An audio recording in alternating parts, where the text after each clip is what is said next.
بسم اللہ الرحمن الرحیم۔ السلام علیکم ورحمۃ اللہ وبرکاتہ۔ بہت ساری جگہوں پر یہ رواج ہے کہ دلہے نے اپنی دلہن کو اس رات سے پہلے کبھی نہیں دیکھا ہوتا، بلکہ تصویر تک بھی نہیں دیکھی ہوتی۔ بس کچھ عورتیں جا کر دلہن دیکھ آتی ہیں اور انہی کے بیان پر نکاح کر لیا جاتا ہے۔ ایسی صورت میں دلہا جب دلہن کے کمرے میں پہنچے تو دونوں کے درمیان روحانی اور نفسیاتی قربت پیدا کرنے اور ہر طرح کی وحشت دور کرنے کے لیے باہمی تعارف اور ایک دوسرے سے کچھ پرلطف بات چیت اور حسب ضرورت اپنی پسند و ناپسند کا بیان ہونا چاہیے۔ آئیے اس تعلق سے سلف صالحین کے بعض واقعات پر نظر ڈالتے ہیں۔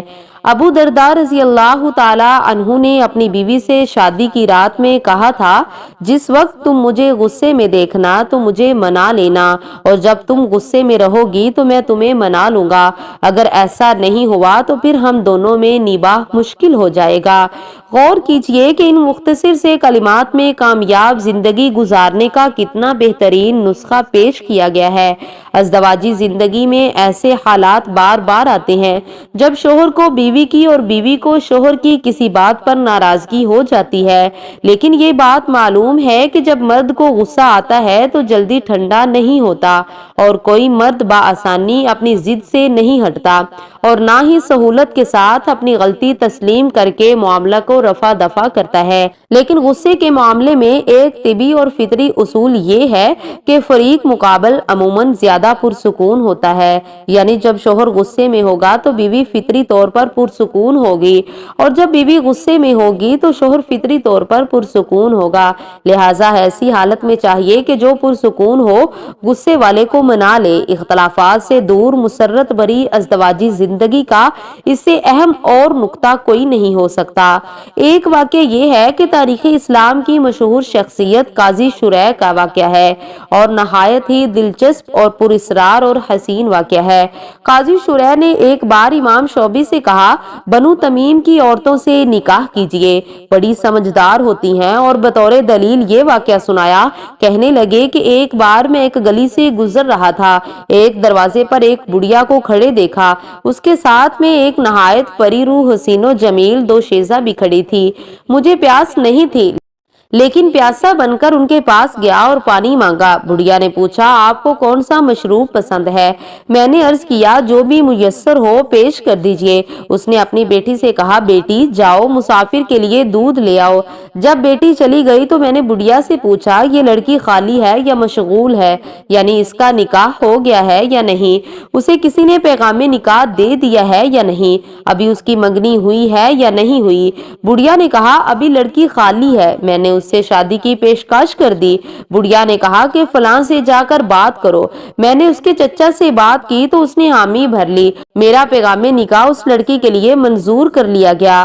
شریح کہتے ہیں کہ اتنا سب کچھ ہو جانے کے بعد مجھے خیال آیا کہ جلد بازی ہو گئی۔ میں نے یہ نہیں سوچا کہ بنو تمیم کی عورتیں بڑی سخت دل ہوتی ہیں۔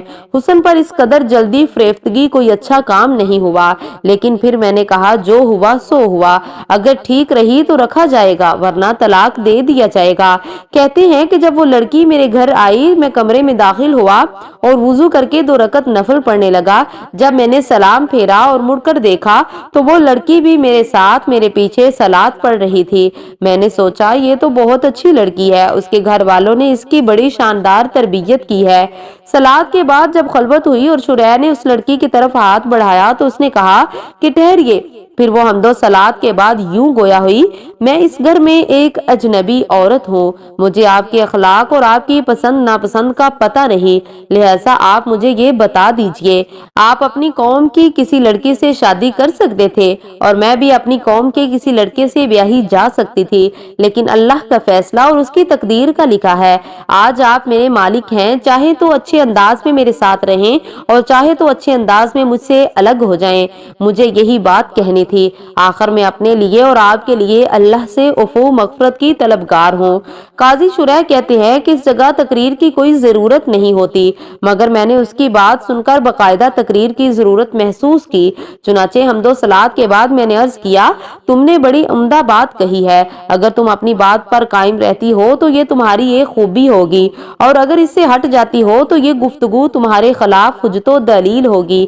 مجھے فلاں فلاں چیزیں پسند ہیں اور فلاں فلاں چیزیں ناپسند ہیں، اور ہاں سنو، مجھ میں کوئی نیکی اور بلائی دیکھنا تو اسے عام کرنا اور لوگوں میں پھیلانا، اور اگر کوئی برائی دیکھنا تو اس کی پردہ پوشی کرنا۔